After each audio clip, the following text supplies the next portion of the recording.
Some disappearances are accompanied by screaming. Others, silence. And silence is worse. It's not always a dramatic vanishing act, you know? Sometimes it's a whisper, a slow fade. One moment there's laughter on the other side of a fence, the next there's only wind. That's how it was with the Morgans. I still remember the first report. 11 family members missing, left everything behind. No blood, no signs of struggle, just gone. A dining table set for 12, with one chair toppled over, dishes still warm, a lemon pie cooling. That detail stuck with me. Who leaves a lemon pie behind? So before you get comfortable, take a moment to like the video and subscribe, but only if you really like what I'm doing here. I promise not to waste your time with the same old ghosts and gimmicks. We're going deep. And if you're listening somewhere quiet, tell me your lower local time and where you're tuning in from. You know I read them all. Now, turn off the lights, maybe turn on the fan for some soothing noise, and let's get started tonight. I first heard about the Morgan case during a podcast interview I was doing about small-town folklore. Someone messaged me afterward, "You should look into the Morgans. Whole family disappeared in '96. Cops barely touched it. A cold case with zero physical leads and zero media coverage? Naturally, I bit. The Morgan home sits or sat on a stretch of land outside Mirror, Alberta. Not really a town, more of a sign beside a tree. Most folks I met there would just nod, say, "Oh, them," then look away like they were checking for something behind me. One guy at a gas station told me they were too close, like wolves. Let me explain what that means. Imagine a house where nobody leaves. Not for school, not for work. 11 people, grandparents, parents, and kids, living like a single organism. They grew their own food, raised goats, didn't go to church because church was in them, as one neighbor put it. The house wasn't big, just 2 floors, one red metal roof, and a wraparound porch held up by cracked columns. But when I got there, I swear it looked bigger than it should have been. Not just large, heavy. The mailbox was still full. Catalogs from the 90s curled like sleeping dogs. A flyer for a missing girl from a nearby town, someone else who disappeared just before the Morgans did. Inside the house, the first thing I noticed was the smell. A mix of cedarwood, vinegar, and something I couldn't place at first. Later I realized it was spoiled honey. There was no dust, nothing rotten. Everything looked maintained, like they hadn't left that long ago. The kitchen had a half-eaten pie, a pot of overboiled potatoes, and 3 tea mugs, one with lipstick on the rim. There were 11 chairs, but only 10 shoes by the front door. You ever count shoes? You should start. It's the quickest way to figure out if someone's coming back. In the living room, there was a huge painting over the fireplace. Not religious, but symbolic. 11 stars inside a single sun. Beneath it the words, "One light, many rays." Creepy, right? But that's not the worst part. The family photo was gone. Neighbors told me there used to be a portrait in the entry hall. You know, the type with matching sweaters, fake smiles, someone holding a baby that clearly wants out. But there was a perfect square of sun-faded wallpaper where the frame once hung. And get this, when I pulled out my phone to snap a picture, it wouldn't focus. Not just blurry, melting. Every image I took in that house warped like it was under heat. Now, I'm not saying ghosts melted my camera. I'm saying there was something fundamentally off about the way the house absorbed presence. Yours, mine, anyone's. I checked the upstairs next. 3 bedrooms, 1 master, 2 for kids. Each bunk bed had initials carved into the headboards. EM, JM, SM. But again, no records of these kids in any school. In the master bedroom, I found an old rotary phone with the receiver off the hook. A faint dial tone still buzzed. Here's where it got weird. The bathroom mirror had tally marks on the back of it. Someone had removed the whole panel from the wall. Behind it, scratched into the wood, were dozens of small vertical lines. I counted them. 13 columns. 13 marks each. That's 169 days. But for what? Days in hiding? Doses of medication? Failed escape attempts? There was 1 mark circled in red ink. The 84th. You ever get that crawling feeling at the back of your skull? That's what it felt like seeing that. like the mirror had been used for something besides reflection. There were no family calendars, no bills, no school books, no evidence that the family interacted with the outside world for at least a year before they vanished. It's like they were preparing. But for what? And here's the thing nobody ever explains. When a large family disappears, it's not like losing one person. It's like tearing a thread that holds up a corner of the world. Because when I left that house, I felt it too. Like something had shifted. Like 11 voices had gone quiet and the world just kept going. You may not survive this story, not because it's violent, but because it's unfinished.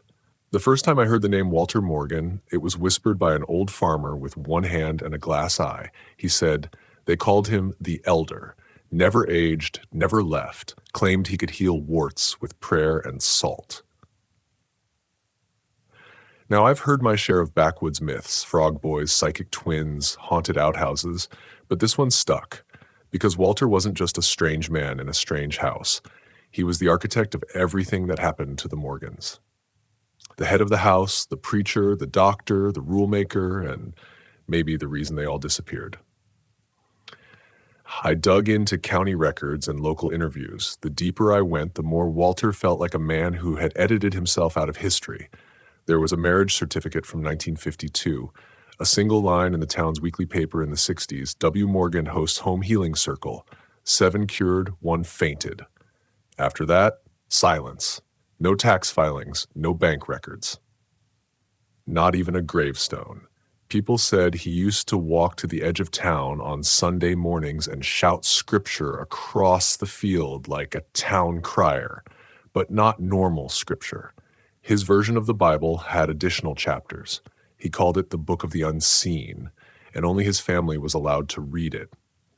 Some claimed he preached that the world had divided from the divine and that community brings distortion. Others remember him saying things like, "A single family is the purest form of order.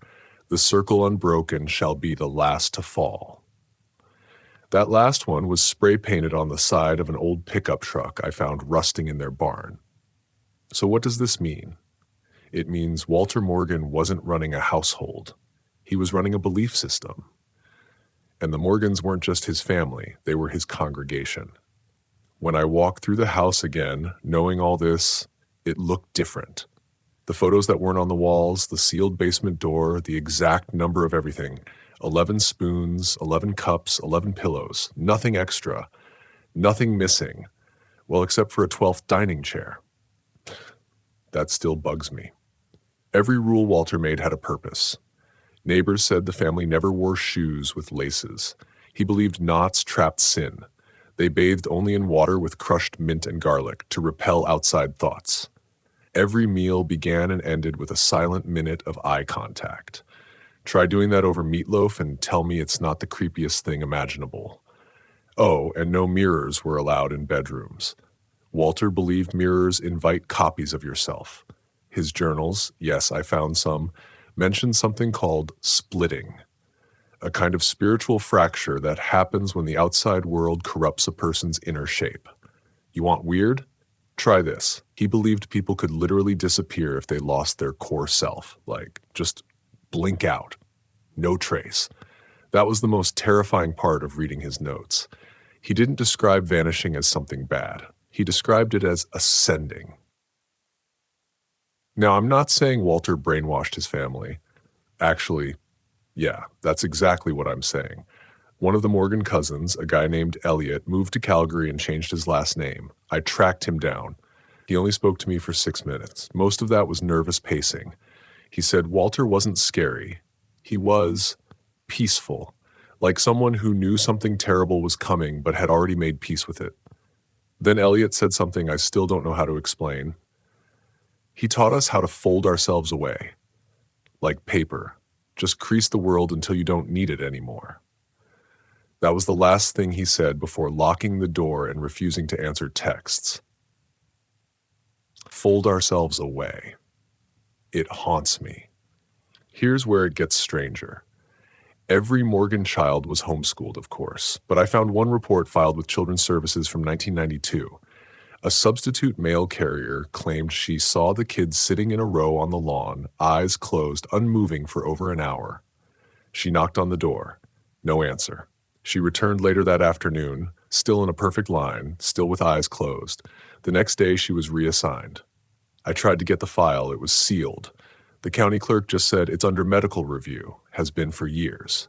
What kind of medical review lasts 30 years? What kind of man teaches his grandkids to meditate in silence for hours? What was Walter trying to make them become? Now, you might be wondering, were there any signs that something was wrong?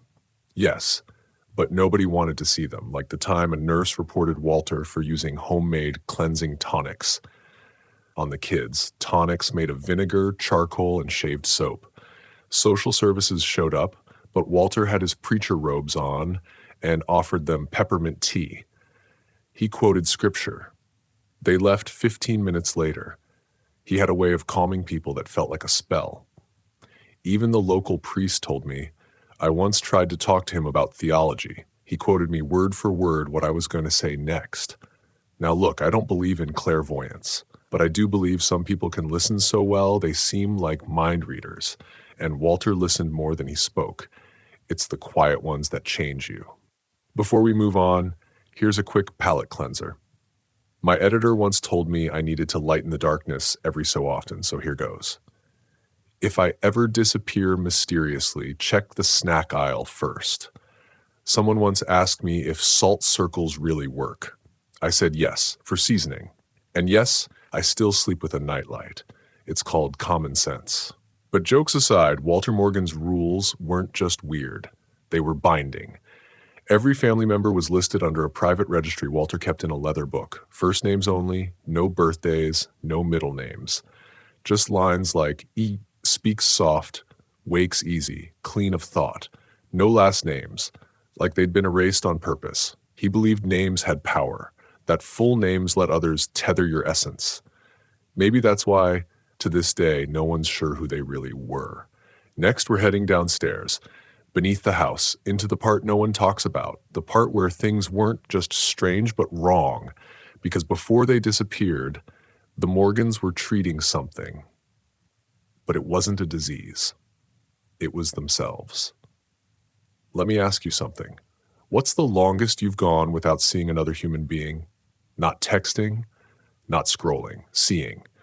Now imagine being born into a world where you've never seen a stranger, never gone to a birthday party that didn't involve cousins, never watched cartoons unless someone said it was safe. That was life inside the Morgan house. They weren't just private, they were sealed. The house sat on 13 acres of land, wrapped in fencing made from salvaged barn wood. Each post had an old horseshoe nailed to it. Iron, Walter claimed, kept bad spirits out and obedience in. No school buses ever stopped there. No teachers, no doctors, no mailmen. Just one old truck the father sometimes drove into town, and even that stopped happening around 94. The only real record we have of the Morgan children is a school photo from 1989. 4 of them were enrolled briefly at a rural public school, but by spring, they were pulled out. I tracked down the teacher, now retired. She said they were nice, too nice, never spoke unless spoken to, wrote in cursive before anyone else, always shared their lunch, these strange, sour-tasting biscuits. I asked her what happened. She just shook her head. Walter didn't believe in institutional education, said we were overwatering the roots. No phones, no internet, no newspapers. They didn't even go to the grocery store. All their food was grown or traded from a single neighbor, an elderly woman named Miss Dolly who died in 2001. She kept a handwritten ledger of every trade. In her careful, scratchy handwriting, I found odd entries. 5 jars pickled dandelions for 3 pounds powdered milk. 1 vial of brown tonic, traded for 2 goat hides. 15 iron nails, price waived, they begged. My favorite entry was from December 1995, no trade. The girl cried when she saw the car, said it had too many reflections. I mean, what? Here's where it gets chilling. According to a local nurse, yes, another one, she once got a call from a young girl asking about measles, but the symptoms weren't measles. They were something else. Red rings under the skin, the nurse told me. She kept calling them halos. When the nurse asked for the girl's name, the line went dead. She reported it to authorities, but the number was untraceable. Guess where it was later linked? You guessed it. The Morgans' disconnected landline. I also spoke with a utility worker named Jeff who visited the property in '95 to check the power lines after a storm. He said they wouldn't let me in. Kids peeking from the upstairs windows. One of them had gauze wrapped around her face. Walter said it was a seasonal treatment. I asked to speak with the parents. He told me the family listens as one. What I say, they already know. Jeff was so unsettled, he reported the incident to his supervisor. Nothing came of it. Of course it didn't.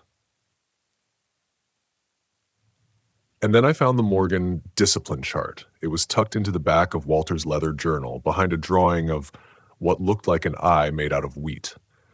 The chart listed infractions like speaking too early after waking, 3 days of silence, improper thoughts during prayer, 1 spoonful of ash tonic, looking out the window without permission, lose sleeping privileges, lying, confined reading from the Book of the Unseen, 33 lines minimum.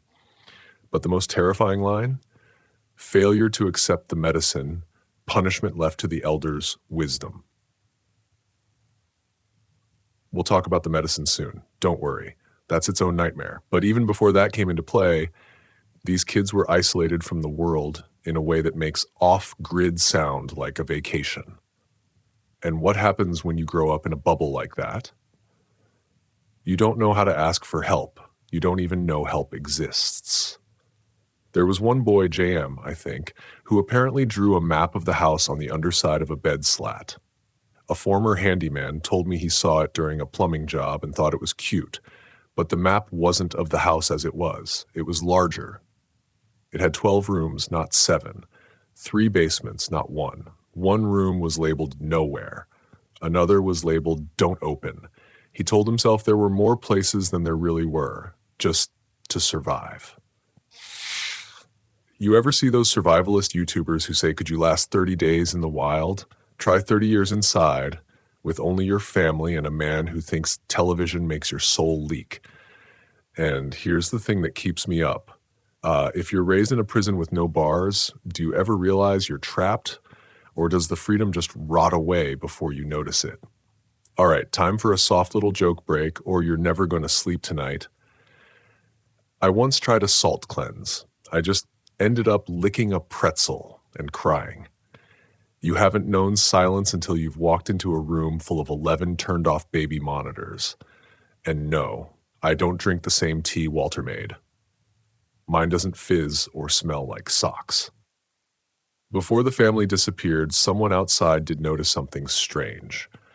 A week prior, the local librarian got a late-night call. Whisper quiet, a young girl asked if there were books about leaving your body behind. The librarian thought it was a prank. But the next morning, that same girl returned the library card, folded into a paper crane, left on the doorstep. No fingerprints, no prints at all. By now, the Morgans were ghosts in the town's memory. Folks knew they existed, but nobody remembered when they last saw them. That's what silence does. It erases the in-between moments, and one day all 11 were simply gone. But what's scarier is what they left behind, because downstairs under the laundry room there was a basement, and beneath that, something else. You ever open a door you immediately regret? I don't mean in a horror movie kind of way, screams, blood, boom, jump scare. I mean the real kind. The kind where something smells off, the air changes, and your stomach tightens like it's trying to leave your body first. That's what happened when I opened the basement door in the Morgan house. Technically, there were 2 basements. The first one, normal. Cement floor, a water heater, canned goods lining the shelves like a pioneer's dream. Pickled onions, garlic oil, old stew sealed with wax caps. Nothing unusual unless you're allergic to root vegetables. But tucked behind a shelf of canned beets, I noticed scratch marks along the wall. At first, I thought they were mouse trails, but no, these were deep, deliberate, and just above them, a faint outline, square about 3 feet wide. A door painted the same color as the wall. The handle was missing, replaced by a short rope threaded through a hole. When I pulled it open, the air that came out was wrong, heavy, damp, like breathing through an old sponge soaked in vinegar. I stepped down into the hidden cellar. The floor was packed dirt and the ceiling hung low, barely 5 feet. I'm not a tall guy, but I had to crouch. The walls were covered in painted symbols, looping swirls and triangles that reminded me of Celtic knots, but without any pattern I recognized. In the center of the room were 3 moldy mattresses. No sheets, just thin pads with dark stains. Each had a pillow sewn from what looked like grain sacks. It wasn't a room for punishment. It was a room for containment. You know how some basements feel lived in and others feel like the house is ashamed of them? This one felt like the Morgans tried to forget it existed, but it was still there, like a splinter under the skin. The strangest thing was the jars. Glass mason jars stacked along the walls, hundreds of them, all labeled with tiny, faded numbers. Inside each one, hair, fingernails, bits of cloth. Some even had teeth. One was labeled S.E., May 9th, intentions unclear. Yeah, that was the point where I had to go back upstairs and breathe for a minute. Back in the light of the kitchen, everything looked so innocent. Lemon pie, a wooden spoon, a child's drawing of a goat taped to the fridge. But that cellar, that was where things turned. That was the first time I realized something happened to the Morgans long before they disappeared. Something medical. Or maybe something they believed was medical. I took pictures of the jars, of course, but guess what? Same problem as before. On my phone, they looked like empty glass. No contents, no labels, just distorted reflections like the camera didn't want to see what I saw. I showed them to a digital forensics guy I know. His exact words were, "This isn't a glitch. It's like the data edited itself." Cute. Then I found the audio tapes. Behind a loose board under the stairs, a cardboard box, 12 cassette tapes, most labeled in Walter's handwriting. Treatment 4A, confession. Treatment 4B, cleanse and observation. Treatment 4C, non-compliant EM. Treatment 5, vessel alignment attempt. I had to dig out an old tape recorder just to play them. The voices were quiet, muffled. Some of the tapes had children speaking, monotone, like they were reading from a script. One girl recited, "My thoughts are crooked. I will burn the twisted ones away. I welcome the bitter water." Another, "I do not need to leave. I will leave when I am no longer meat." You still with me? Because this is where the theories start. Some experts argue that what the Morgans were doing down there was a form of psychiatric control. Others call it ritual purification. One fringe theory, brace yourself, suggests they were trying to separate the spirit from the body without dying. They weren't just disappearing, they were trying to disappear. Back to the tapes. One recording had what I think was Walter's voice, calm, paternal. He says, "Today we release another shadow. He has agreed to let go. We thank the child for his bravery. His light will return to the circle unbroken."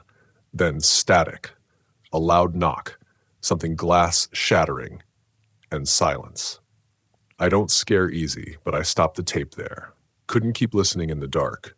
I've worked with sound engineers, I've heard every kind of audio artifact. But there was something about that silence on the tape. It wasn't empty. It was waiting. All right, break time. Your brain probably needs a palate cleanser again. No, I didn't try the pickled beets. I value my intestines. Yes, I considered lighting sage in the cellar. I also considered sprinting out and never coming back.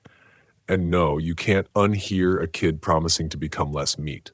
That lives with you. Let's zoom out for a second.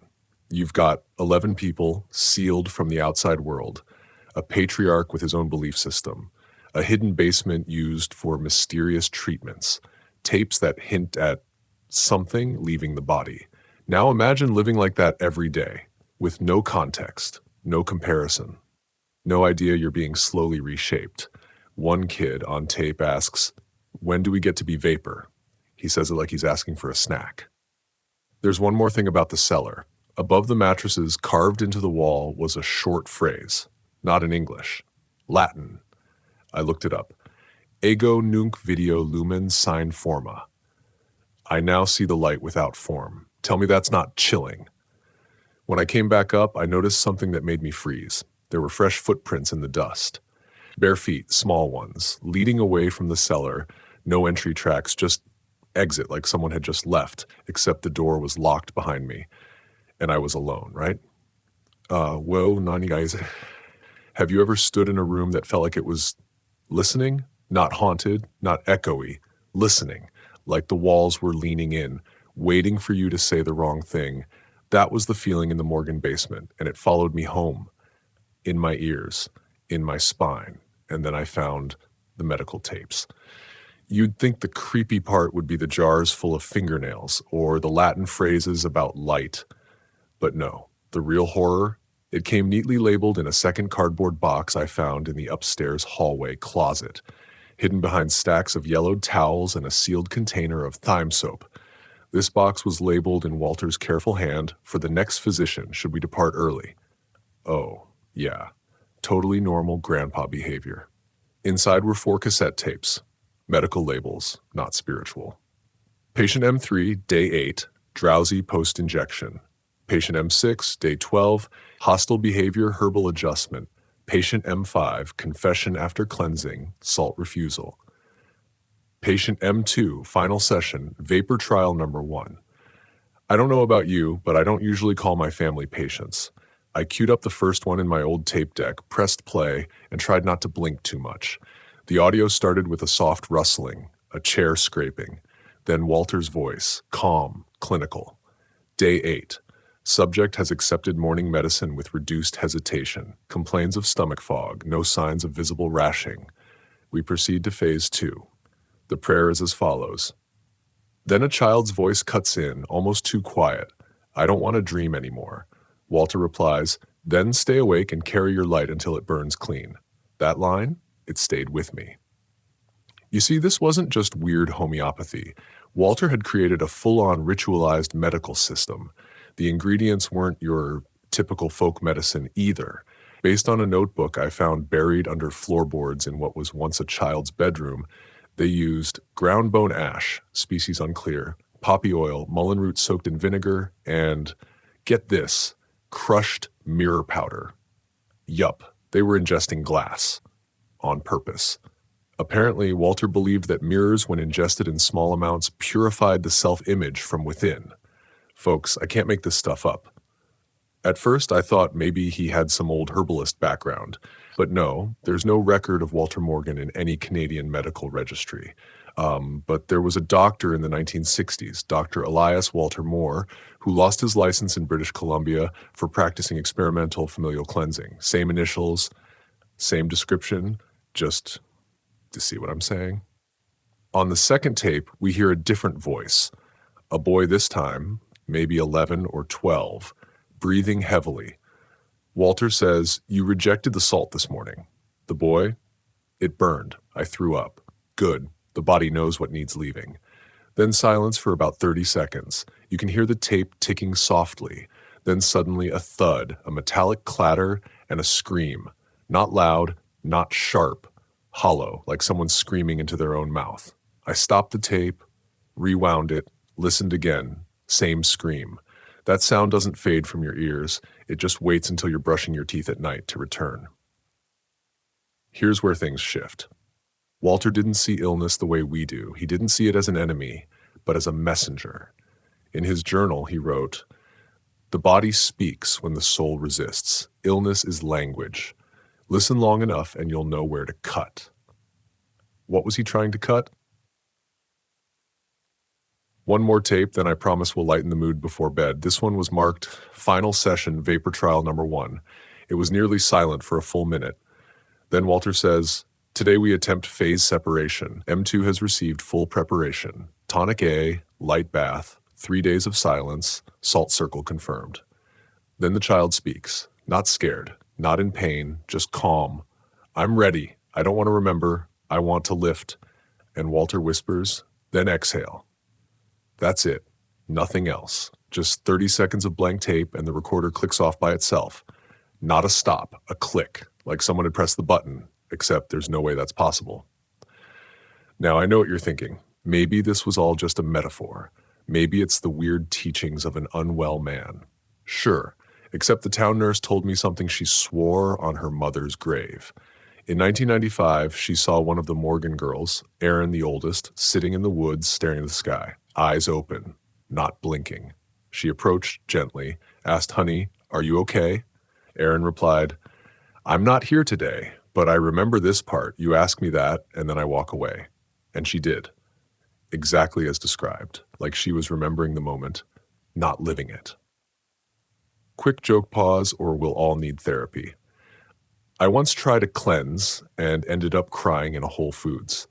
Salt Circle sounds like a really bad podcast, and if anyone ever tells you to drink glass to find God, run faster than your Wi-Fi during a storm. But in all seriousness, the Morgan children weren't just treated, they were prepared. Prepared for what? That's the part that still unsettles me. Because every record, every tape, every weird tonic ends right before they vanished. There are no recordings after tape 5, no entries in the journal, no more herbal notes, just a blank space, like they completed something. People disappear all the time, but entire families? That's rare. And families like the Morgans, they don't just vanish into forests, they vanish into systems, into beliefs, and sometimes into themselves. Next, I'll tell you about the only voice that tried to escape, a girl who used a phone that wasn't connected to ask for help she couldn't define. Sometimes the scariest sound isn't a scream, it's a whisper that shouldn't be possible. A week before the Morgan family disappeared completely, someone called the Mirror Public Library at 4:17 p.m. The call came from a landline that hadn't been connected in 2 years. The librarian on duty, a woman named Carla, bless her nerves of steel, answered with her usual, "Mirror Library. This is Carla." Silence. Then a small voice said, "We can't take any more medicine." Carla told me she initially thought it was a prank. The voice was childlike but steady, as if reading from memory. She asked, "Honey, what's your name?" The girl paused. Then she whispered, "We're not allowed to use names." He said, "Names break the shape." By the time Carla looped in the branch supervisor, the line had gone dead. And here's where it gets really strange. The call was logged. The timestamp, the duration, 18 seconds. But when the phone company traced it, it pinged from the old Morgan landline, the one that had been disconnected since 1994. The one I saw still hanging on the kitchen wall, receiver off the hook like it had just been used. Now, let me ask you something. How does a dead line place a live call? Answer, it doesn't. Not in any technical sense, but somehow that whisper made it through. And it wasn't a random cry for help. It was a crack in the silence. Carla, being a legend, wrote down what she remembered from the call on a sticky note and stuck it in a file folder under unusual patron incidents. She read it to me over tea. Open quote, female, age 10, said, "We can't take any more medicine," followed by, "It makes our thoughts go away. We forget things we didn't even know." Then he says that's good. He says forgetting is part of lifting. Close quote. I asked her if she knew who he was. She didn't hesitate. The one who wears the quilt with the black lines. That was new. So I went back to the Morgan house, this time looking for a quilt.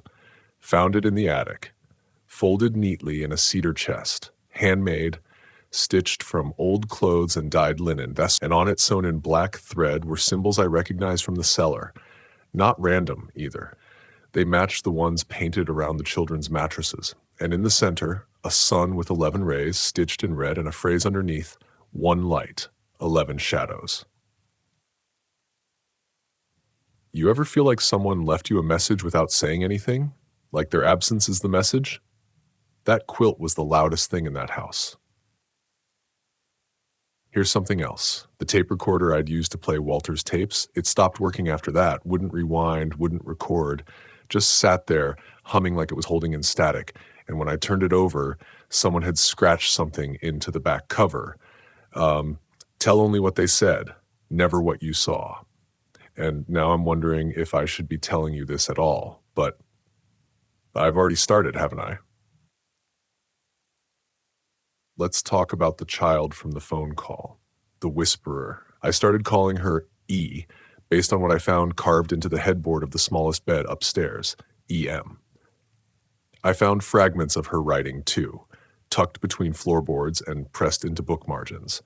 She drew shapes in repeating patterns, rings, suns, blank faces, wrote things like, "I don't want to drink glass anymore. The white tea makes me see versions of me that smile too much. He says I'm bright, but it hurts." One note simply said, "When you dream, don't forget the real room." You ever think about how kids survive? Not just physically, but mentally.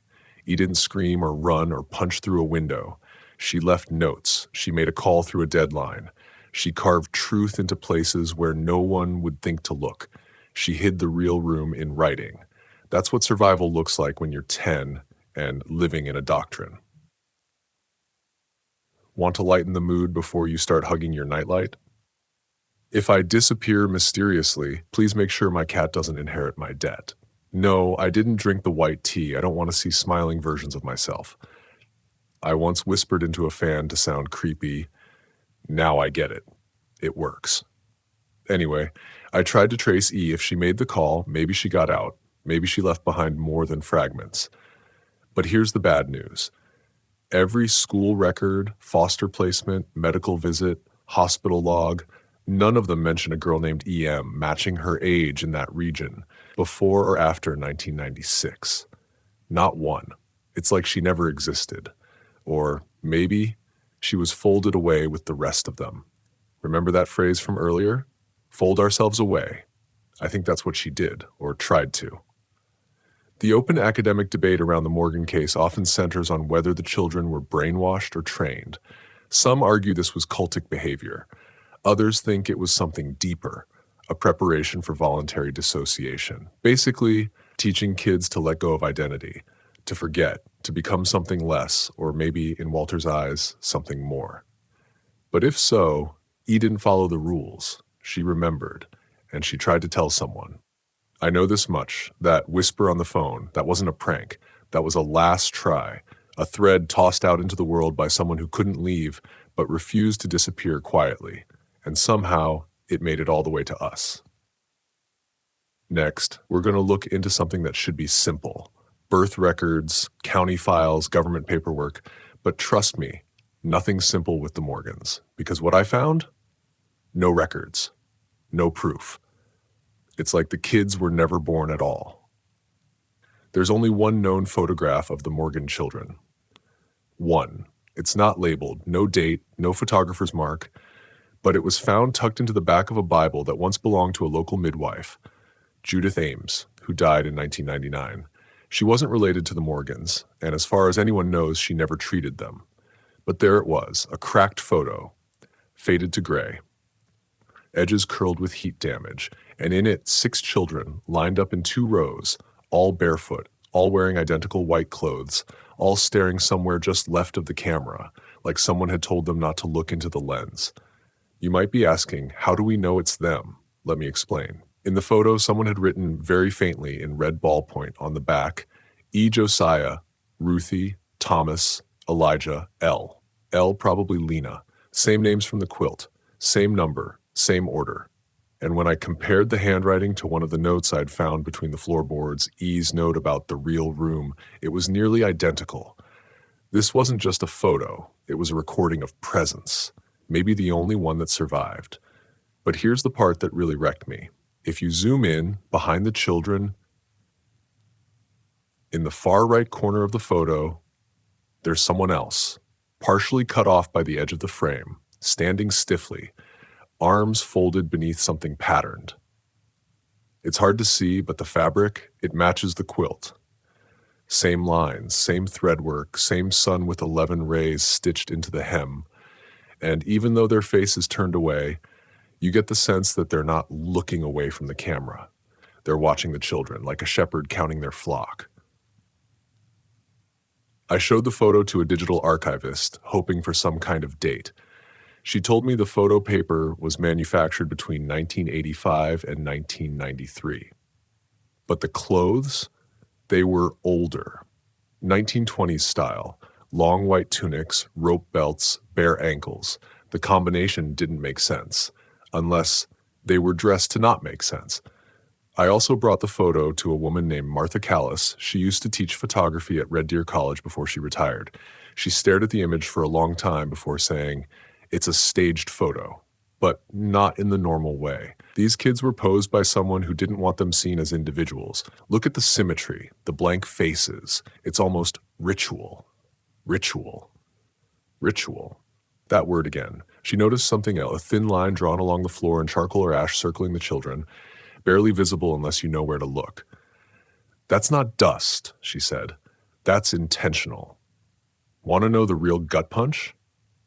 When I inverted the image digitally, flipping the color values like a negative, something appeared on the quilted figure's garment. Symbols, same as the cellar walls, same as the salt line, same as the scratched back recorder. They weren't just scribbles, they were instructions, almost like a language.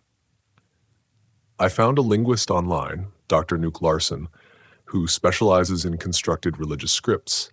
She took a look at the photo overlay and said the symbols shared similarities with esoteric pictograms used in fringe theological texts. She called them meditative directives.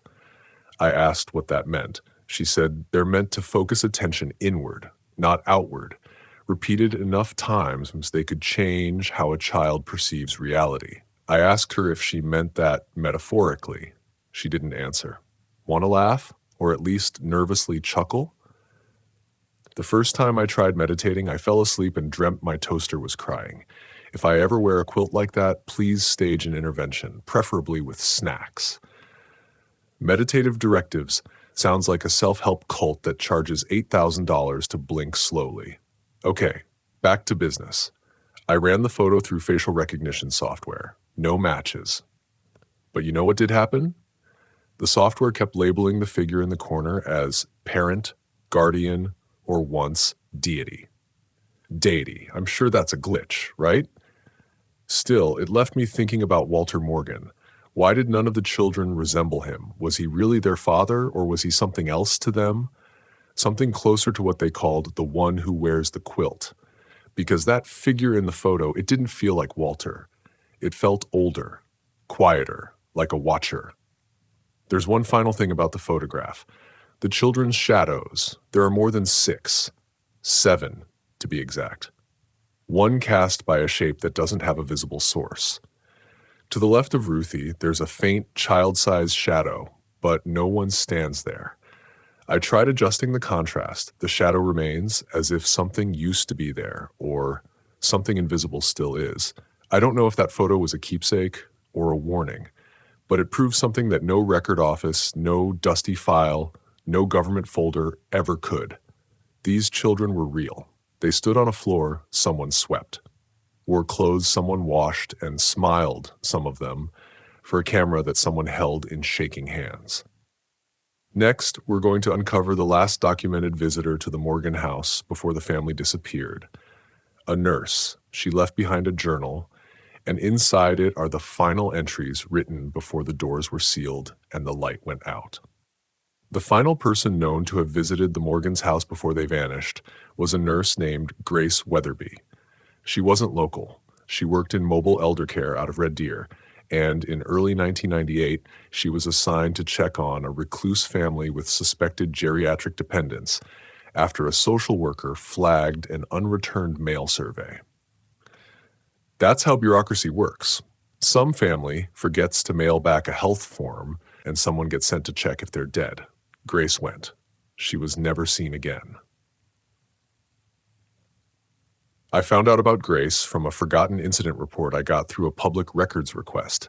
Her name was scribbled in the margin of a memo. Last check-in, 11th of March, 1998, Morgan property, Weatherby G. That was 5 days before the Morgans left, according to the township caretaker, and 5 days before the front door was padlocked from the inside. She was 53. No kids. Lived alone in a top-floor apartment with too many plants and a cat named Chamberlain. I know this because I found her journal, not her official one. The one they scanned and digitized for the case was mostly appointments, shopping lists, crossword puzzles. I mean the other one. The one that was sealed in a padded envelope and slid between the rafters of her apartment's pantry ceiling. It came to light when the building was condemned in 2003. The handwriting is rushed.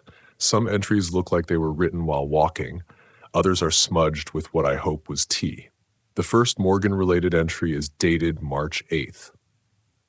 Open quote, appointment tomorrow. No phone listed.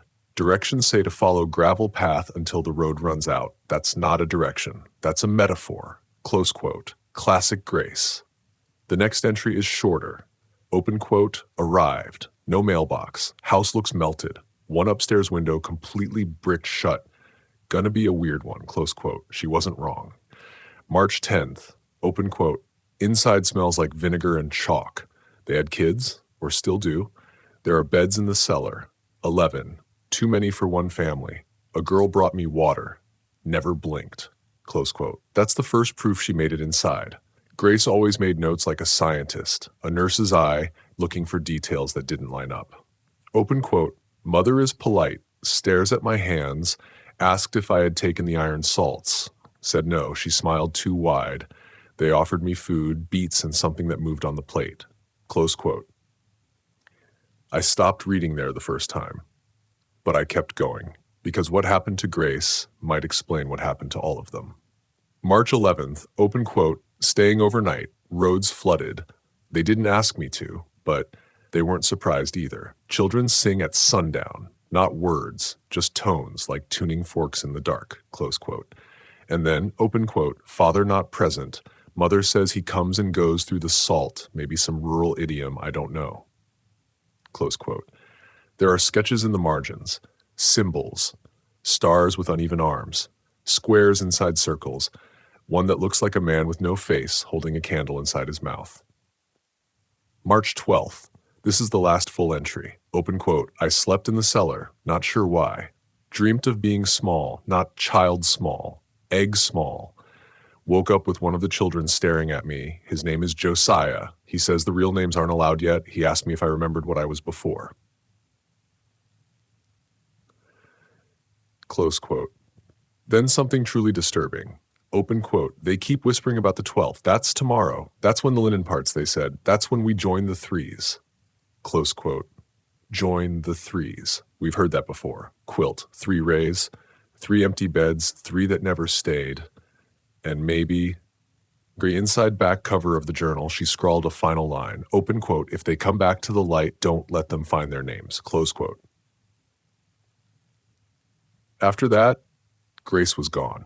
No body, no search party, no official investigation, because technically she chose to visit a family that didn't exist, in a house that no one owned, down a road that leads to nowhere. You can't file a missing persons report for a ghost. Let's lighten the mood for 30 seconds. If I ever go missing, check behind the vinegar jars in my pantry. Not because I'm there, just because it's probably moldy and cursed. Never trust people who say no mailbox like it's a personality trait. Tuning forks in the dark sounds like an indie folk band I'd accidentally fall in love with. One theory from Grace's journal that stuck with me. She wrote, open quote, they don't want to leave. They want to shed. The names, the selves, the clocks. They are waiting for something that lifts them out sideways. Not up, not down, just over. Close quote. Lifted out sideways. What does that even mean? Like folding space? Like exiting a page, not a room? It gave me this image I can't shake. A family walking backward through a mirror, leaving only their outlines behind. And I think Grace was supposed to be one of them. Maybe she wasn't their victim. Maybe she was their witness, the last one to see them in flesh before they slid out of the world and into whatever waits over.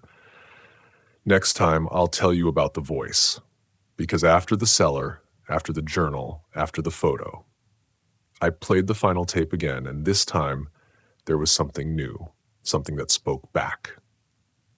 I wasn't expecting anything new from the recorder.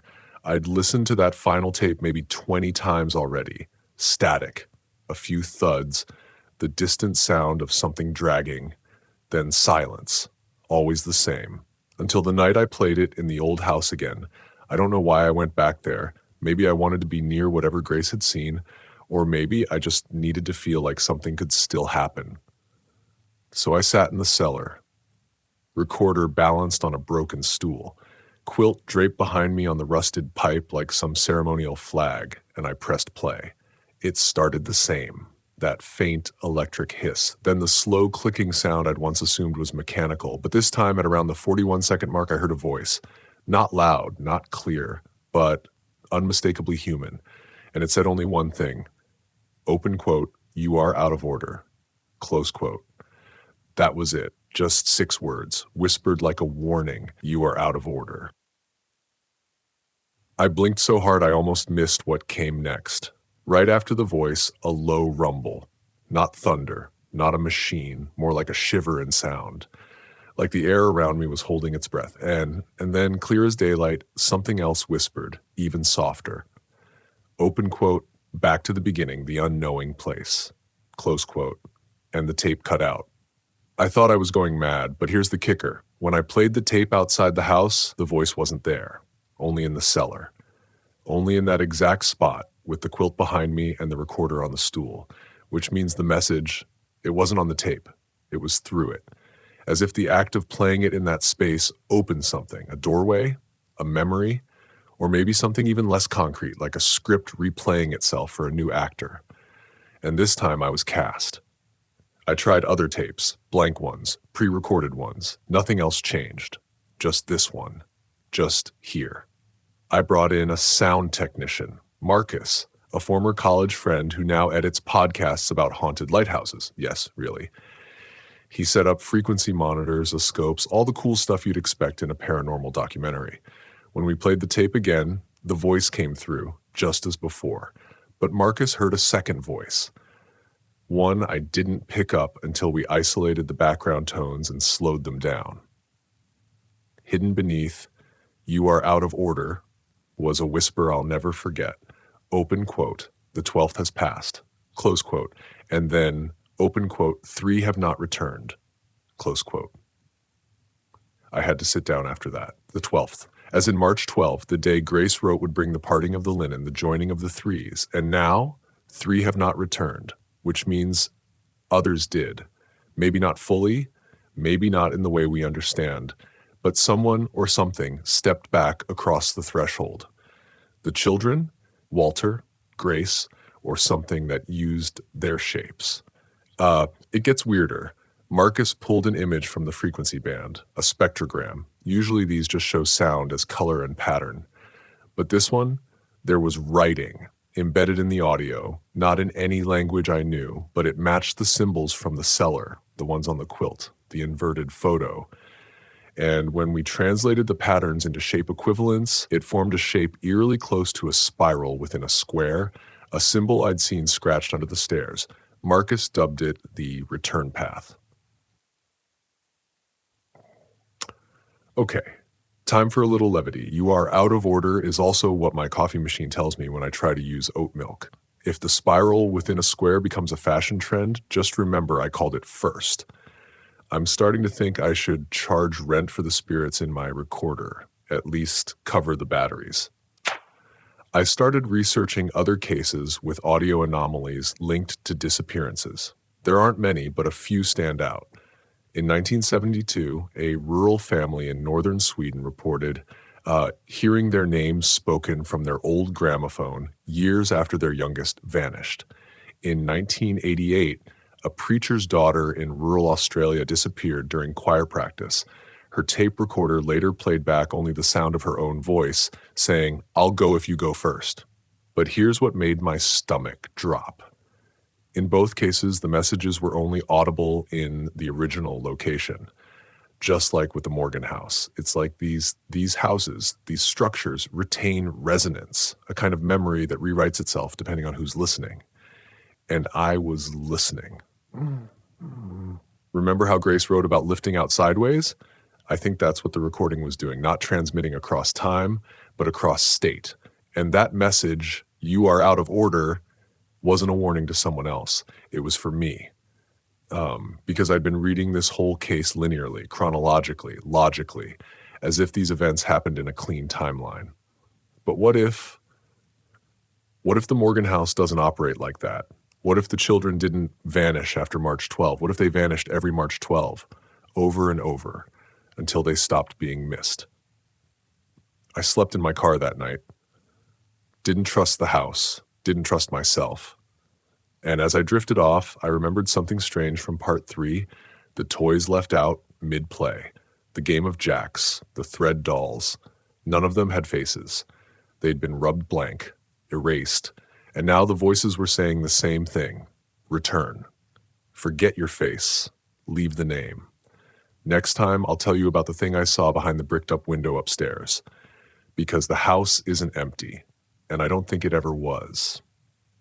You ever notice how some windows feel like they're looking at you, not the other way around? The one in the Morgan house, the one bricked up from the inside, was like that. First time I saw it back in part 1, I thought maybe it was a repair job gone wrong. Maybe they'd sealed it off to keep out the cold.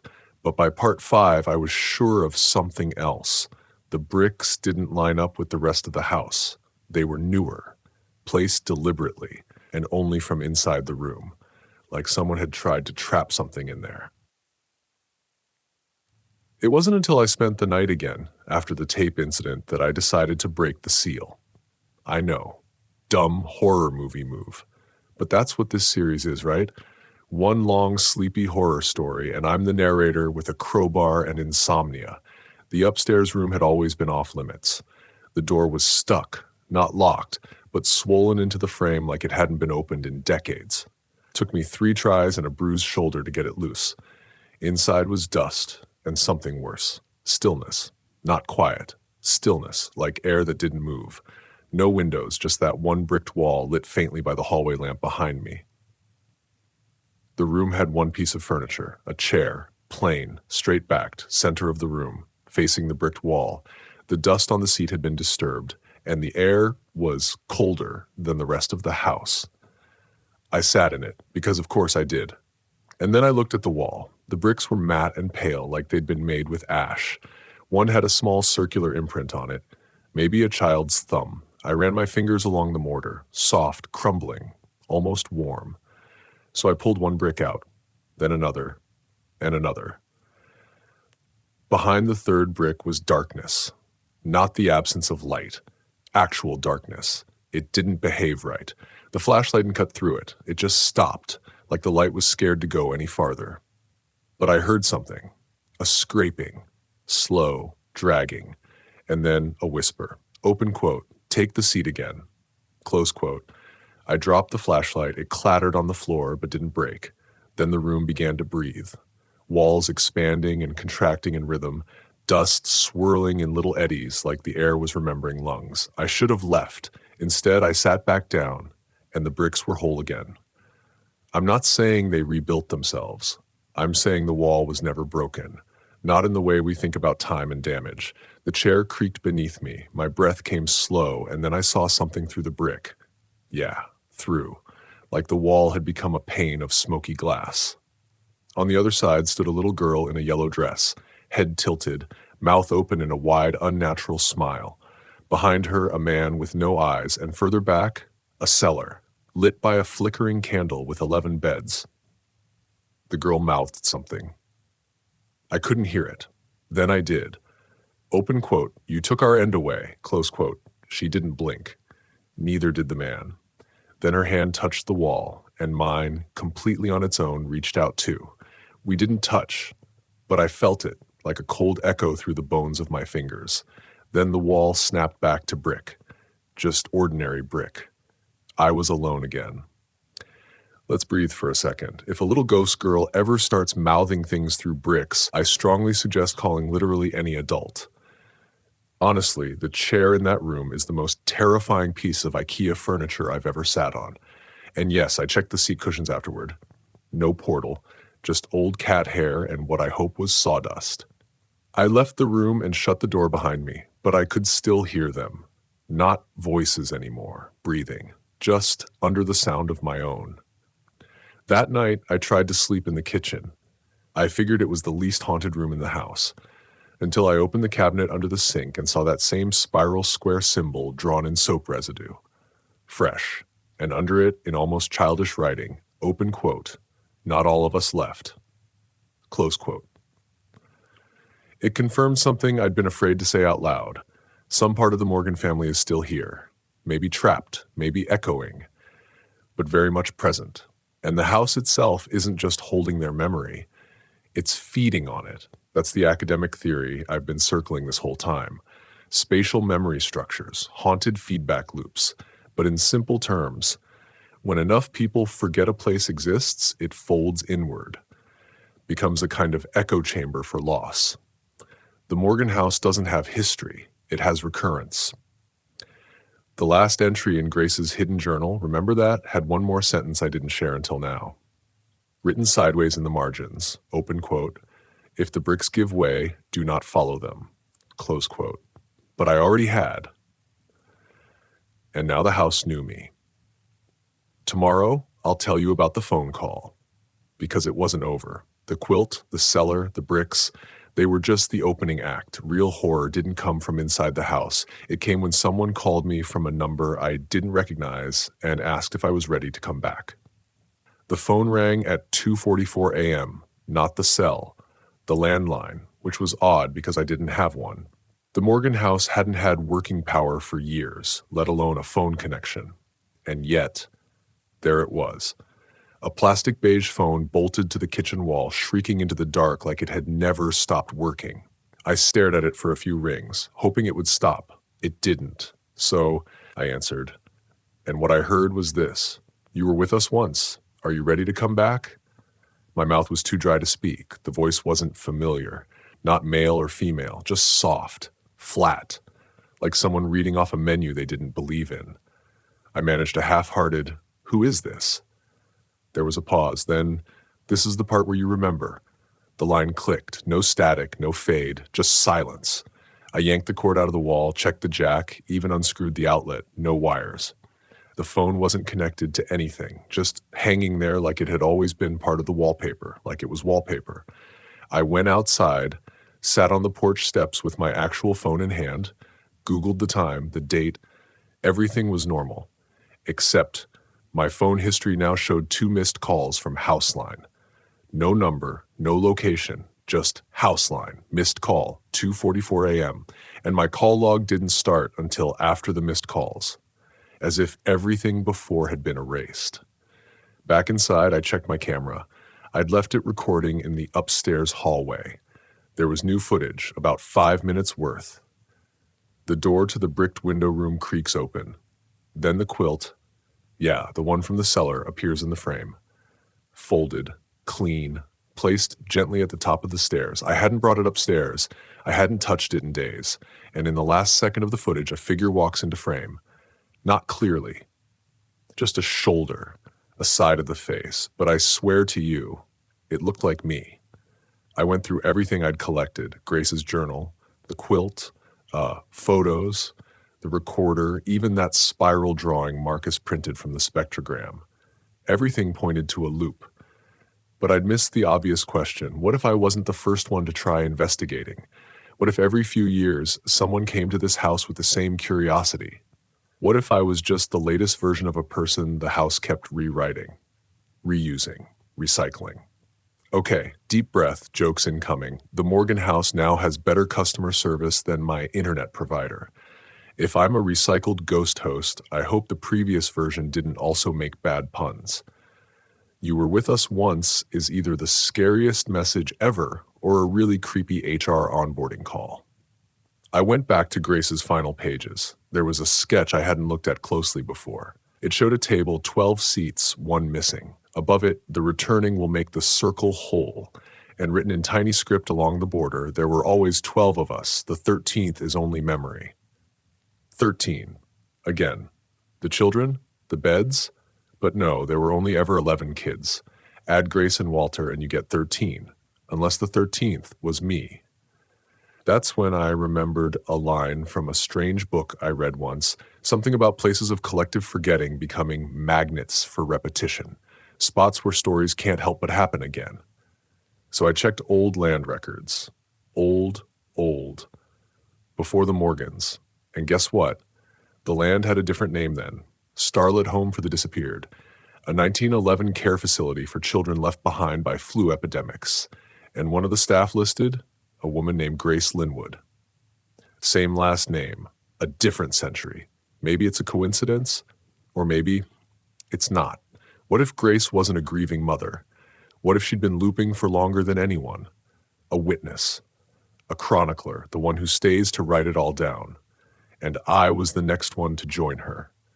That phone call wasn't an invitation, it was an instruction. Are you ready to come back? One more thing. I went to the porch again the next morning. The quilt was gone. In its place was an envelope, no stamp, just the words "End of Play" written on the front. Inside, a photo.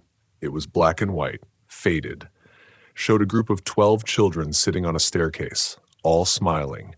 One had a thread doll in her lap, and standing behind them was a woman, Grace, younger, maybe early 20s, wearing the same dress from the old photo, only this time she was holding hands with a man. The back of the photo had a note, "All roles returned. Curtain falls soon." If this is a play, then I've been reading the script all along, following the cues, saying the lines, and the phone call. That was my cue to exit stage left. Next, I'll tell you what happened when I tried to leave the Morgan house. Because, spoiler, I couldn't. Not right away. Turns out if you stay long enough, the house remembers your name, even when you forget it. You know how in dreams, doors don't lead where they're supposed to? That's what happened when I tried to leave. I packed my things, camera, laptop, Grace's journal, tucked everything into my bag like I was just another guest checking out early. I walked to the front door, turned the knob, opened it, and stepped into the cellar. Same beds, same walls, same quilt, neatly folded at the foot of bed 11. I didn't panic. Not yet. I've had lucid dreams. I've seen The Shining. I know sometimes your brain just throws you into loops. But I stepped back, closed the cellar door, went upstairs, tried the back door through the kitchen. This time I opened it to the staircase, the one leading down into the basement. But from the outside of the house, I looked behind me. The kitchen was gone, replaced by more stairs, more rooms. The house had folded, like a paper crane turned inside out. You ever heard the term spatial recursion? It's an architectural theory, mostly sci-fi, occasionally physics, where a space loops into itself infinitely, like walking through a hallway that keeps feeding into a copy of itself over and over. Only this wasn't fiction anymore. The Morgan house had turned into a maze made of its own memories. And I was stuck inside. Okay, time for some jokes or I'll lose my mind. If you're going to get trapped in an endless haunted loop, at least ask for a bathroom that isn't 100 years old. This place is like IKEA, but evil. So, like IKEA. I tried opening a closet and it led to the inside of the chimney. I am covered in soot. Send help or dry shampoo. Back to terror. I decided to retrace my steps. If the house was looping, maybe it was showing me something. So I walked upstairs again, past the bricked room, past the hallway where I saw my own face on camera. At the top of the stairs, the mirror was waiting. I hadn't noticed it before. Long, vertical, cracked on the left side. And in the mirror, the house didn't look the same. It was clean, refurbished. A woman stood behind me, Grace, but not our Grace. Younger again, hair pinned up neatly, hands folded. She looked at me through the glass and whispered, open quote, "You're late," close quote. And then the mirror shattered. In the shards, I saw 12 faces reflected. Children. One by one, they blinked out until only one face was left. Mine. I finally sat down. Right on the stairs. The house had stopped looping. Everything was quiet, but not empty. The walls hummed, low and steady, like a voice right under the floorboards. I whispered, "What do you want?" And I swear to you, the floorboards answered, not with sound, with memory. Suddenly, I wasn't sitting on the steps anymore. I was back in the cellar, only this time I was small. 11 other children sat around me, each one wearing a name tag. Mine read J. And Grace stood at the top of the stairs, reading from a ledger. Open quote, 12 inside, 1 outside. Keep the door shut. Close quote. And then I was me again, back on the stairs, hands shaking. There was no denying it anymore. This wasn't about a family who disappeared. This wasn't about a tragedy. This was a ritual. 12 children. 1 returns, 1 records. Then the house resets. You remember the envelope from last time? The one that said, "End of play"? It had a second sheet tucked behind the photo. I hadn't noticed it. It was a script, stage directions, lines, marked narrator. And every line matched what I'd said into the camera during my first few nights here, word for word. Even the jokes, even this one. Open quote, "If you're going to get trapped in an endless haunted loop, at least ask for a bathroom that isn't 100 years old." Close quote. Yeah, the script already had that written before I ever said it. I wasn't documenting the story. I was performing it, like all the others before me. There was one final page in Grace's journal, blank except for this. Open quote, "When the house remembers your name, it's already too late." Close quote. Then underneath, in shaky handwriting, open quote, "The 12th always walks away, the 13th stays behind." Close quote. That was me. I was the 13th, and I wasn't going anywhere. At least, not physically. But you're already leaving. You're safe. Because the 13th doesn't chase you. We just wait.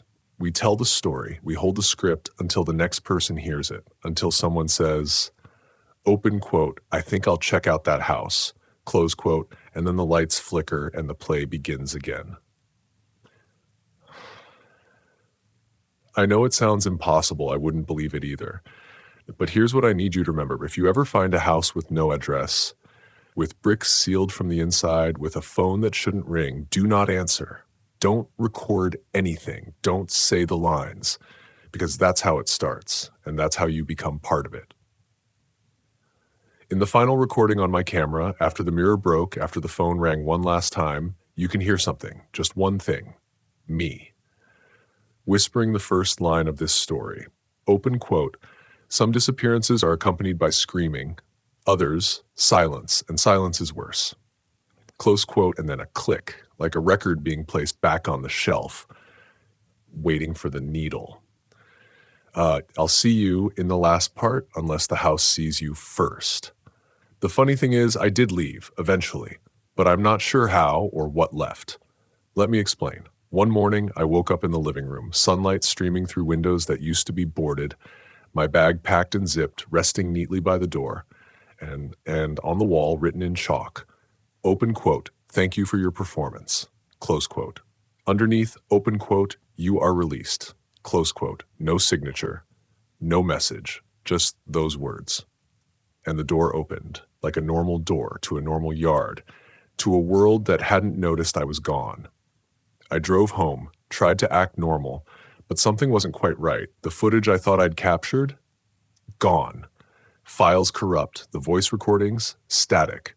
Grace's journal, blank, and the photo, the one of the 12 children and Grace, it had faded completely, just an empty square of paper. So I posted the story, the whole thing. You might be thinking, if all the evidence vanished, how do we know any of this happened? I don't have a good answer, but you're here. You're listening, so something must have made it through. Some part of the story still echoes. People in the comments say the story is fake, that I'm a good writer but clearly making it up. Others say they've seen the house or lived near it.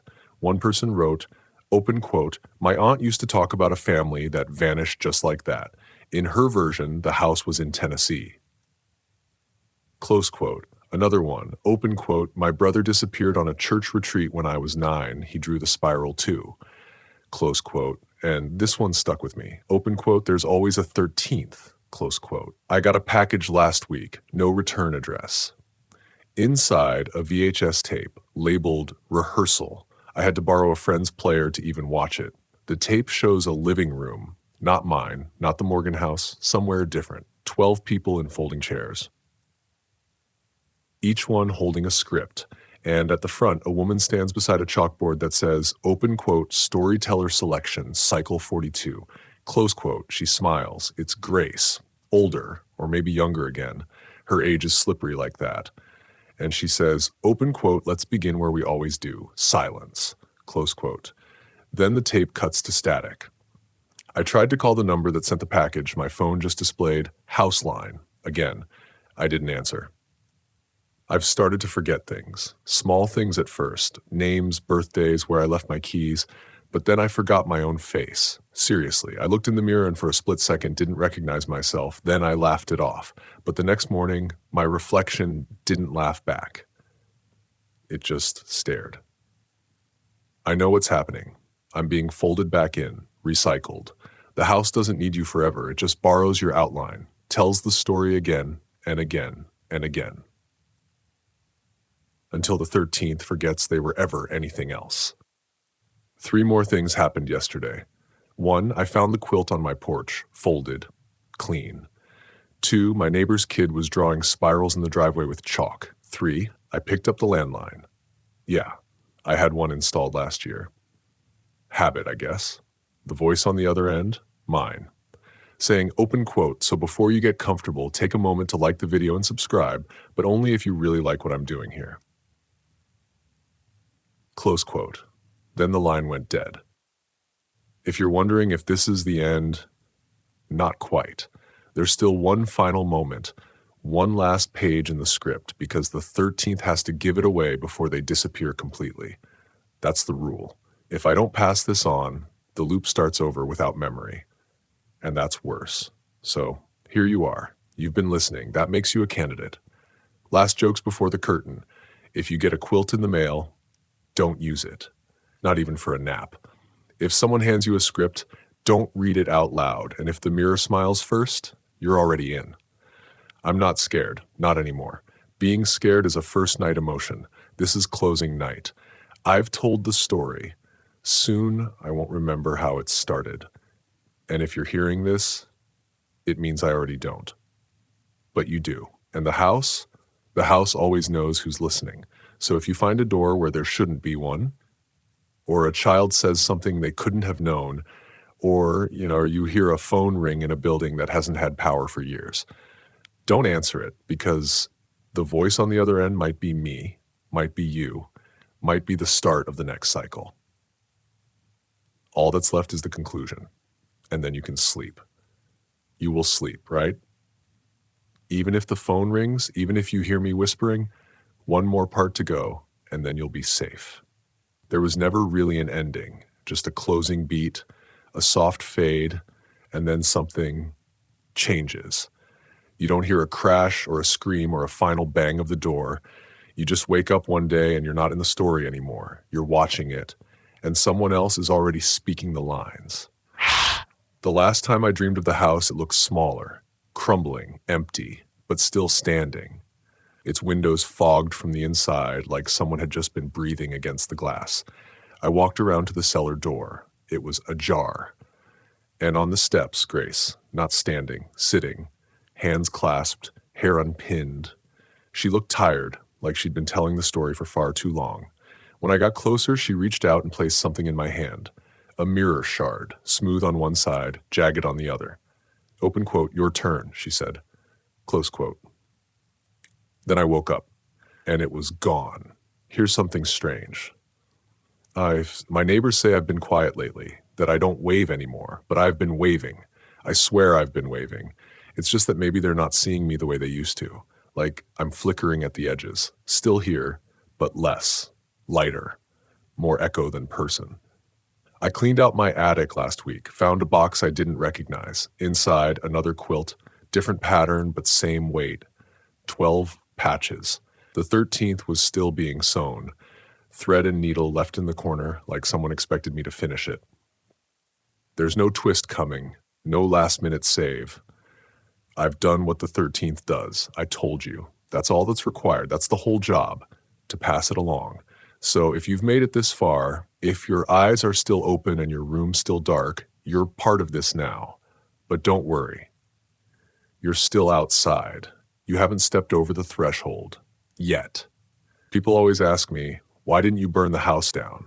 Like it's that easy. Like fire can destroy a story. It can't. The house isn't a place. Not anymore. It's an instruction, a ritual, a direction whispered so softly you think it's your own idea, and by the time you realize it's not, you're already in the first room. I've got one last thing to show you. Remember the first voicemail I played from the Morgan landline? It wasn't the only one. There was another saved under a different folder. hidden deep in the call log. I played it the day before I left.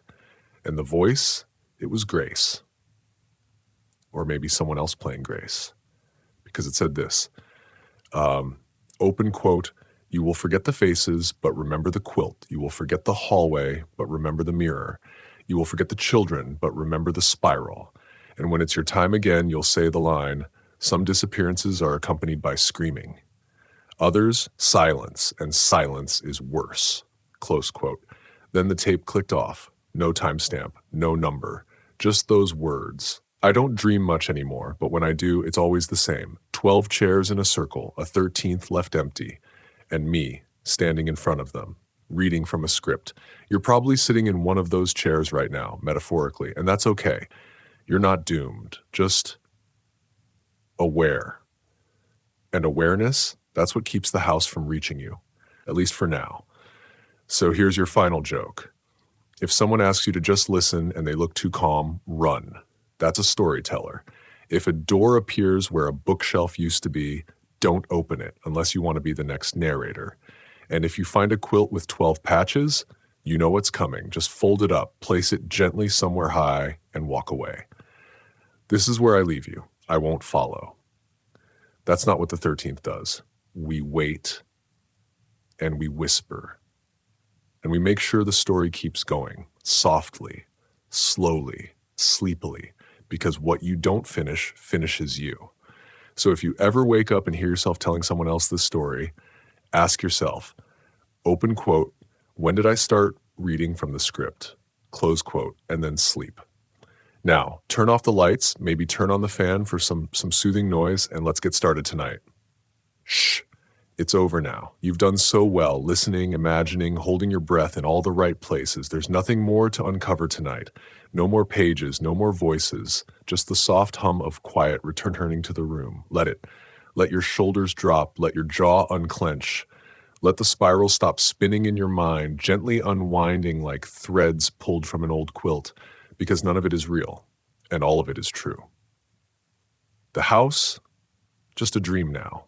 The children, the cellar, the mirror, the phone, it's all folding backward like a theater set coming down after the final scene. You're not in the story, not anymore. You're in bed or on your couch. Maybe you've got your headphones in, eyes closed, breathing deep. Maybe you left the light on just in case. That's okay too. The story can't reach you now, not while you're safe inside the silence. In a moment, the last word will land. You'll feel it, like a single soft tap on the shoulder from someone who once loved you and never stopped. That's how it should feel, like an ending, like forgiveness. Tomorrow you might not remember every part. The names may slip away, the house may blur, the spiral may fade, but something will remain, something warm or odd or calm, like a lullaby sung through static. And that will be enough. So here it is, the final whisper, the last word.